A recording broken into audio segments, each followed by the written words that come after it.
출애굽기 21장 28절에서 마지막 36절까지를 읽습니다. 소가 남자나 여자를 받아서 죽이면 그 소는 반드시 돌로 쳐서 죽일 것이요 그 고기는 먹지 말 것이며 임자는 형벌을 면하려니와 소가 본래 받는 버릇이 있고 그 임자는 그로 말미암아 경고를 받았으되 단속하지 아니하여 남녀를 막론하고 받아 죽이면 그 소는 돌로 쳐 죽일 것이고 임자도 죽일 것이며 만일 그에게 속죄금을 부과하면 무릇 그 명령한 것을 생명의 대가로 낼 것이요 아들을 받든지 딸을 받든지 이 법규대로 그 임자에게 행할 것이며 소가 만일 남종이나 여종을 받으면 소 임자가 은 30세겔을 그의 상전에게 줄 것이요 소는 돌로 쳐서 죽일지니라. 사람이 구덩이를 열어두거나 구덩이를 파고 덮지 아니하므로 소나 나귀가 거기에 빠지면 그 구덩이 주인이 잘 보상하여 짐승의 임자에게 돈을 줄 것이요 죽은 것은 그가 차지할 것이니라.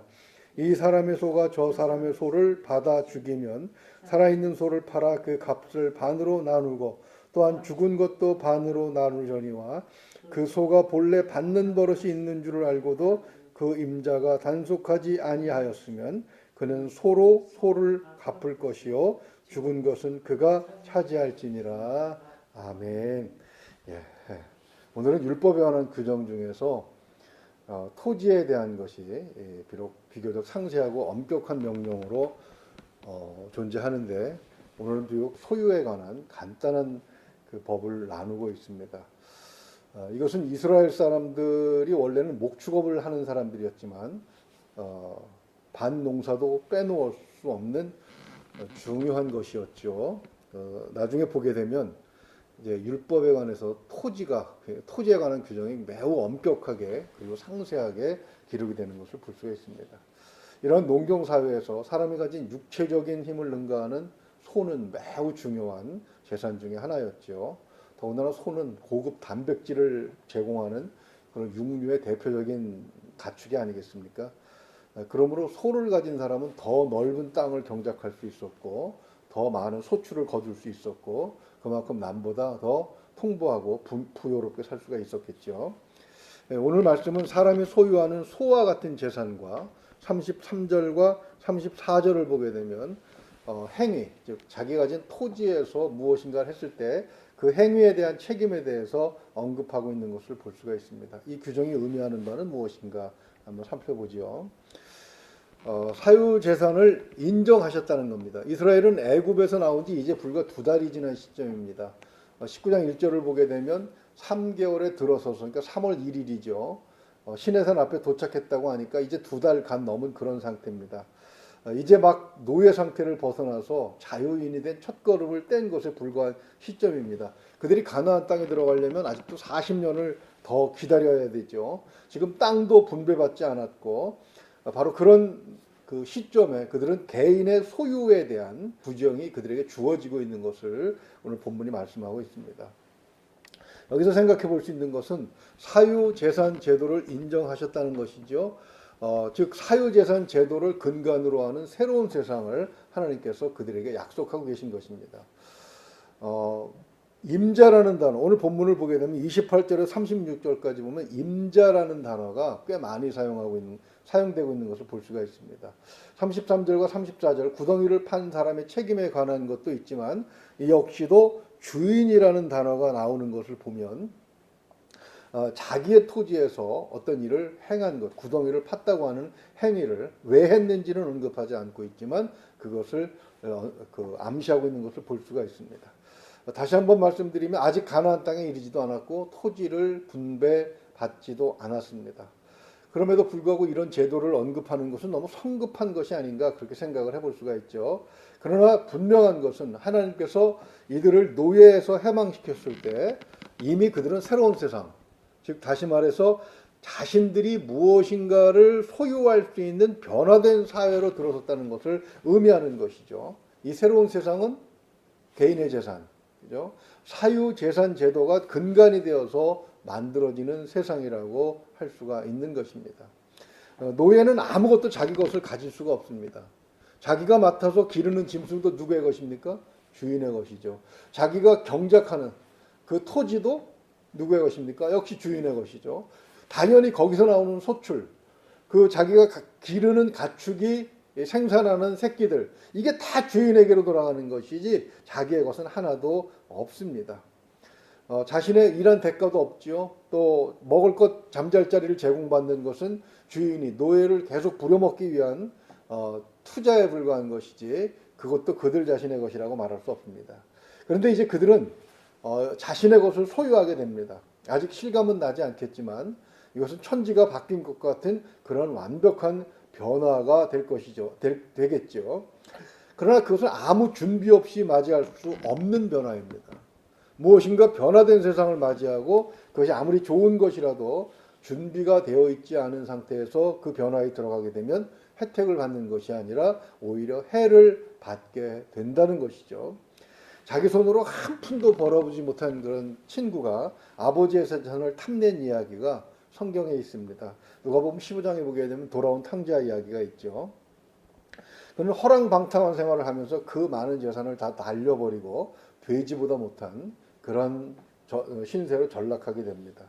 이것은 예수님께서 창작한 이야기가 아니죠. 실제로 있는 이야기입니다. 지금도 주위에서 보면 심심치 않게 벌어지는 그런 사건입니다. 어제도 그런 친구에 관한 이야기를 말씀을 드렸는데 부모님이 동시에 그 불의의 사고로 돌아가시는 바람에 자기 손으로 돈 한 번 벌어보지 못한 친구가 너무 막대한 재산을 물려받았는데 그걸로 뭐 현상 유지만 해도 평생 그렇게 넉넉하게 살 수 있는 그런 재산임에도 불구하고 그러지 못했습니다. 그들은 오히려 가지고 있는 것까지 다 더 잃어버리는 그런 그 부작용, 불행의 원인, 불행을 겪게 됩니다. 많은 재산이 스스로 관리하지 못했을 때 불행의 원인으로 작용한 것이죠.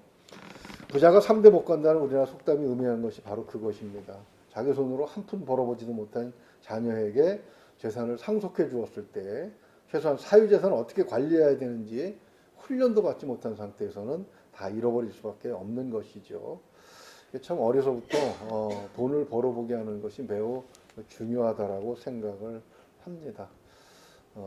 그래서 아들, 딸에게 억지로라도 그 아르바이트를 좀 시키고 남의 돈 버는 것이 얼마나 힘든 일이고 그 돈을 또 얼마나 소중하게 사용해야 되는지에 대해서 자주 가르쳐 주려고 애를 썼습니다만 어떻게 받아들였는지는 모르겠습니다. 아무튼 성경을 보게 되면 이제 막 걸음마를 띈 이스라엘 사람들에게 이제 막 노예 제도를 벗어난 사람들에게 이런 교육을 계속 시키심으로 훈련을 높여가시는 것을 볼 수가 있죠. 그 중에 중요한 것이 바로 무엇이냐? 가진 것에 대한 사회적 책임입니다. 사유재산을 내 것이지만 그것을 어떻게 써야 되느냐에 있어서 정말 중요한 것은 사회적인 책임이라는 것이죠. 재산에 대해서 가장 흔히 하는 착각이 있습니다. 내가 벌어 내가 쓰는데 네가 무슨 상관이냐 이렇게들 이야기를 하곤 합니다. 그러나 오늘 본문 말씀은 내가 가진 재산을 제대로 관리하지 못했을 때 다른 사람의 불행을 야기할 수도 있다. 다른 사람의 불행을 초래할 수도 있다는 점을 상기시키고 있습니다. 그러면 그 책임이 누구에게 있느냐? 그 재산을 가진 소유자에게 있다는 사실을 주지시키시는 것이죠. 소가 사람을 쳐 죽였습니다. 그 소는 당연히 죽임을 당해야 합니다. 왜냐하면 소보다도 사람의 생명이 훨씬 중요하기 때문이죠. 그리고 그 소는 사람을 죽였기 때문에 먹지도 말고 버려야 합니다. 소를 소유한 사람은 자기의 재산이 사람을 죽였기 때문에 그 소유, 재산에 대한 소유권까지 완전히 상실하게 되는 것이죠. 오늘 본문 29절을 보게 되면 바로 그 무거운 책임을 부과하고 있는 것을 볼 수가 있습니다. 소가 본래 받는 버릇이 있고 그 임자는 그로 말미암아 경고를 받았을 때 단속하지 아니하여 남녀를 막론하고 받아 죽이면 그 소는 돌로 쳐 죽일 것이요 임자도 죽일 것이며 이렇게 말씀하고 있습니다. 소에게 그런 난폭한 습성이 있다는 것을 알고 이미 주의를 받았습니다. 그런 일이 여러 번 있었다는 것이겠죠. 그러면 소에 대한 임자도 살인죄에 해당되는 사형을 받게 되어 있는 것이죠. 물론 30절과 31절을 보게 되면 그러한 책임에 대한 예외 조항을 두고 있습니다. 재판관의 판결에 따라서 사형 대신에 속죄금을 낼 수 있게 하고 또 그 돈을 낼 수 없을 경우에는 아들과 딸로 대신 낼 수도 있게 했습니다. 어떤 큰 중재에 해당되는 것을 볼 수가 있죠. 옛날에 저희 동네 친구들 중에 아주 장난이 짓궂은 아이들이 있습니다. 저희가 어렸을 때 살던 동네는 소가 있었는데 이게 참 친구들한테 장난하다가 얻어맞고 그러니까 외톨이가 되니까 말 못하는 짐승을 또 괴롭혀요. 강아지를 괴롭히거나 근데 큰 소를 괴롭히다가 뿔에 받쳐가지고 갈비뼈가 나갔던 그런 옛날 생각이 하나 납니다. 팔뼈가 부러질 만큼 큰 고통을 당한 경우도 있었고요. 다 어떤 데는 죽는 경우도 있다는 얘기를 들어본 적이 있습니다. 아무튼 원인이 사망자에 있을 경우에는 사망자에게 있는 경우에는 그러니까 먼저 장난을 걸었거나 해서는 안 될 짓을 했을 경우 속죄금으로 대신 내게 한 것입니다. 바로 이런 경우를 보면서도 역시 내 재산이 다른 사람의 생명을 해치도록 하는 문제에 있어서는 큰 책임을 물렸다는 것을 볼 수가 있죠. 땅의 주인이 구덩이를 왜 팠는지에 대한 언급은 물론 없습니다. 무엇인가 자신이 하고 싶은 목적이 있었을 것입니다. 뭐 땅을 소유할 때 그것을 이용해서 노를 가꾸든 발을 가꾸든 아니면 물을 퍼내든 아니면 무엇을 묻는 장소로 사용하든 아무튼 자기 자신을 위해서 그 땅을 팠는데 그 땅 구덩이를 판 것이 다른 사람에게 손해를 끼쳤을 경우에 그것도 역시 땅 소유주가 책임을 지게 되어 있습니다. 이것이 하나님께서 의도하시는 사유재산 제도의 굉장히 중요한 요소가 되는 것이죠. 여기에는 영적 의미도 물론 포함이 되어 있습니다. 출애굽의 여정이 우리가 구원받는 여정에 관한 예표라고 하면 사유재산 제도 역시 영적인 의미를 가진다고 볼 수가 있습니다. 베드로전서 2장 9절을 보게 되면 그러나 너희는 택하신 족속이요 왕 같은 제사장들이요 거룩한 나라요 그의 소유가 된 백성이니 이는 너희를 어두운 데서 불러내어 그의 기이한 빛에 들어가게 하시니에 아름다운 덕을 선포하게 하려 하심이라. 아멘. 이렇게 말씀하고 있습니다. 이 일을 위해서 하나님께서는 자신의 소유를 나누어 주신다고 말씀하죠.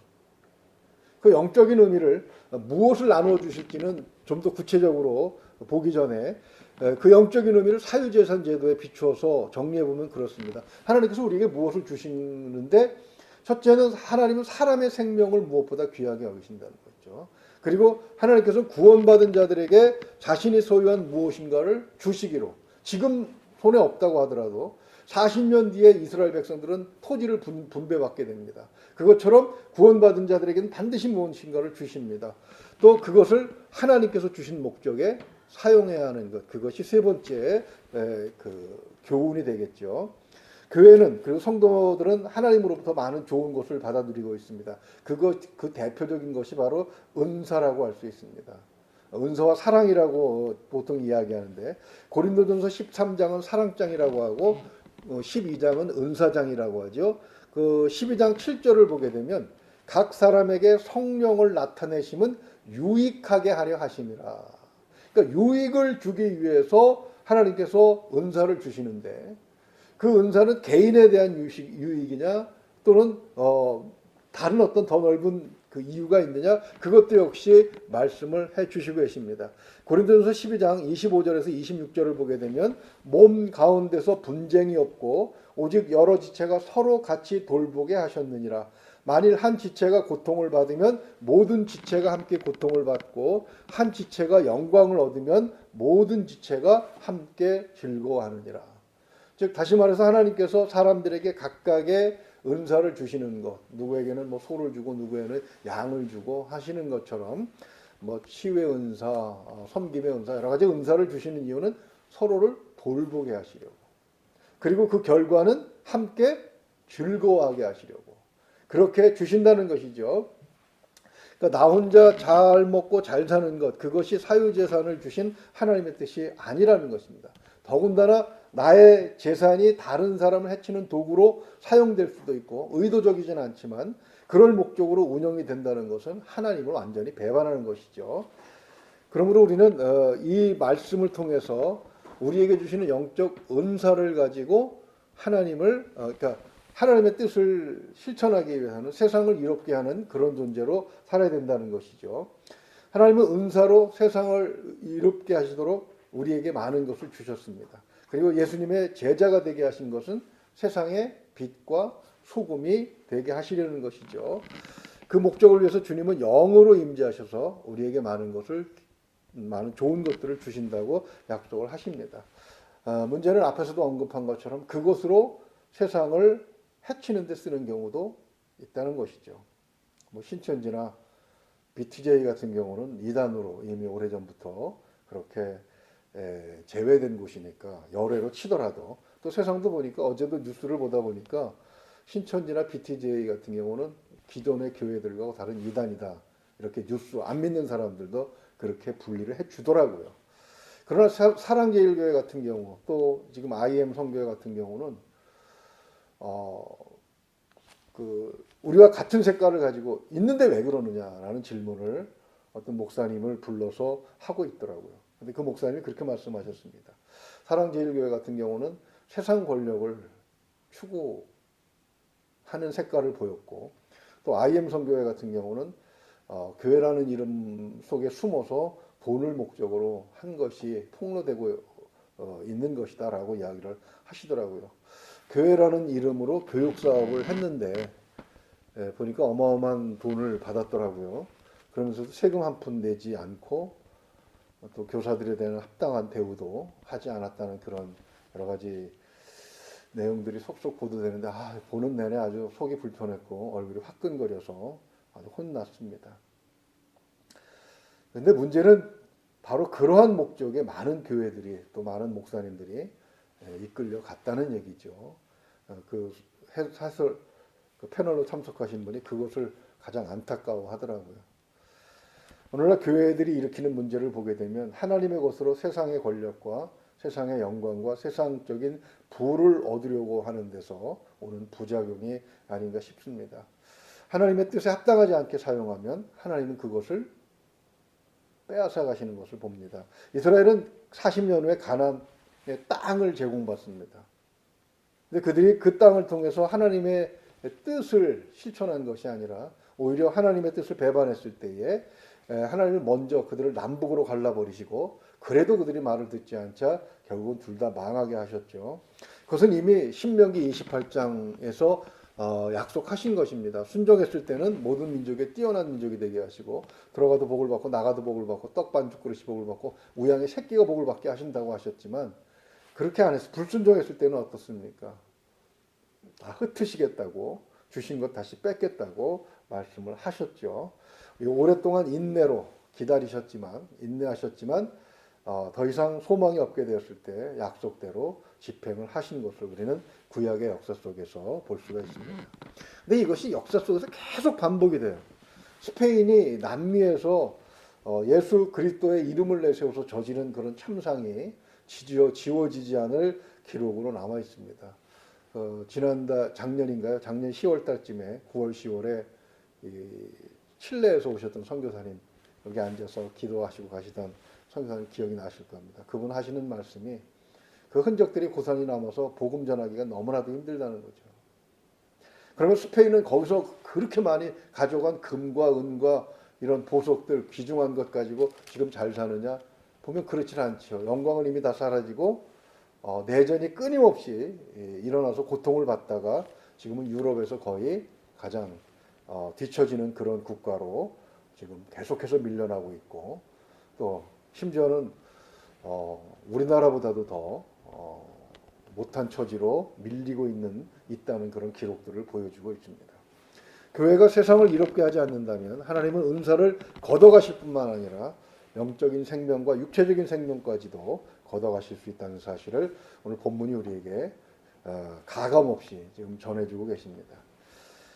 말씀을 정리하면 그렇습니다. 교회는 그리스도의 유산으로 많은 것을 받았습니다. 말씀대로 순종했을 때 교회는 사회와 국가의 보석처럼 빛나는 그런 존재로 높임을 받지요. 그러나 하나님의 말씀을 왜곡하고 불순종하고 인간의 탐욕을 이겨내지 못했을 때 어김없이 징계 속으로 들어가는 것을 볼 수가 있습니다. 하나님께서 주시는 것들은 좋은 것이긴 하지만 그것을 더 좋게 만드는 것은 우리 하나님의 뜻에 순종하는 것입니다. 하나님은 세상을 이롭게 하라고 사유 재산 제도를 인정하셨습니다. 교회에게도 그리고 성도들에게도 각각의 은사를 나누어 주셨죠. 말씀을 전하는 은사, 기도하는 은사, 섬기는 은사, 또 재물의 은사, 또 다른 사람을 잘 이렇게 케어하는 은사, 또 가르치는 은사, 다양한 은사들을 주셨습니다. 또 노래를 잘 부르는 은사를 주시기도 하고 악기를 잘 다루는 은사를 주시기도 하고 그런 은사들 가지고 가장 안타까운 것은 제가 본 중에 이 악기를 잘 다루고 노래를 잘 부르던 친구가 세상으로 나가서 그만 그 교회에서 개발된 그 능력을 가지고 술집 가서 권주가를 부르는 것을 보면서 너무 속이 상했던 그런 기억이 납니다. 최소한 하나님께서 주신 것으로 세상에 모범이라도 보여야만 하나님께서는 그것을 사용할 때 기뻐하시고 더 풍성한 것으로 채워주실 줄로 믿습니다. 하나님이 손이 짧아서 돕지 못하시는 분이 아니시죠. 가진 것이 모자라서 우리에게 부족한 것을 채워주지 못하시는 분이 아니십니다. 주면 해롭기 때문에 안 주시는 것이죠. 또 이미 말씀을 통해서 이 40년 전에 이스라엘 사람들에게 교육을 시키시는 것처럼 우리에게도 말씀을 통해서 수차 가르쳐주고 계십니다. 세상을 이롭게 하며 덕을 끼치는 우리가 되어서 하나님께서 우리에게 은사를 채워주시기에 부족함이 없는 또 우리 필요한 것을 들어 응답해 주시는 그런 일들이 풍성하게 있기를 주님의 이름으로 축원을 드립니다. 우리의 기도가 하나님의 뜻에 합당할 때에 반드시 응답되어진다는 확신과 소망을 가지고 열심히 기도할 때 하나님은 약속의 말씀을 이루어 주실 것입니다. 기도하겠습니다. 하나님 아버지, 하나님께서는 아직 손에 쥐진 않았지만 40년 뒤에 그들이 받게 될 그 토지에 관해서 그리고 그들의 사유재산에 대해서 이렇게 규정을 해놓으시고 그것이 근간이 되는 사회를 어떻게 이루어갈지 조금씩 가르쳐주고 계십니다. 적어도 남을 해치는 그런 도구로 사용되지 않도록 주의를 기울여야 하는 것, 그것이 하나님께서 주신 것을 관리하는 자의 소명이라고 생각할 때에 하나님 우리 자신을 돌아보기를 소망합니다. 우리에게도 많은 좋은 것들을 주셨습니다. 교회라는 모임을 주셨고 하나님의 은사를 또에게 우리에게 주셨습니다. 하나님 그것들을 통해서 과연 하나님께서 귀하게 여기시는 생명을 살리는 일에 사용했는지 우리를 돌아보기를 소망합니다. 하나님 오늘날 많은 주님의 이름을 내걸고 십자가를 내걸고 세상적 영광을 도모하는 그런 일들이 반복해서 일어나고 있습니다. 해 아래 새 것이 없다고 하셨습니다. 하나님 성경 속에서 분별할 수 있는 지혜를 허락하여 주셔서 한국의 교회들이 하나님의 뜻에 부합한 그런 교회로 새롭게 태어날 수 있도록 하나님 역사하여 주시옵소서. 그 가운데 우리도 하나님께서 참으로 귀한 것들을 부족함 없이 제공할 수 있는 그런 하나님의 뜻을 이어받는 그런 성도가 될 수 있도록 도와주시기를 소망합니다. 우리가 섬기는 교회도 하나님 축복하여 주시옵소서. 간절히 바라고 권하며 우리 주 예수 그리스도 이름으로 기도하옵나이다. 아멘.